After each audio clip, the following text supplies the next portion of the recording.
УКМК Аю холдинг ишканасынын негиздөөчүсү ишкери Шаршембек Абдыкеримовго таандык жалпы баасы 10 миллиард сомдон ашык бир катар ири соода оюн зоок борборлору жана өнөр жай объекттери мамлекетке алынганын билдирди.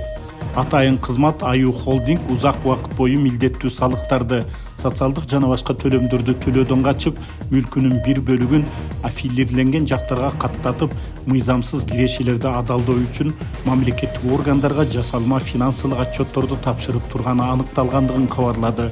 Шаршембек Абдыкеримовдун жалпы наркы 10 миллиард сомдон ашкан мамлекетке өткөрүлгөн объектилердин ичинде Бишкек шаарынын Токтогул көчөсүнүн номер 126-дарегинде жайгашкан коммерциялык имарат бар. Анын баасы 95 миллион сомдон ашык деп бааланган. 4 миллиард сомдон ашык акчага бааланган Аю Гранд соода борбору да мамлекетке алынды. Ысык көлдөгү коттедждер жана бир катар имараттар бар. Аю холдинг мындан 20 жылдан ашык мурда негизделген.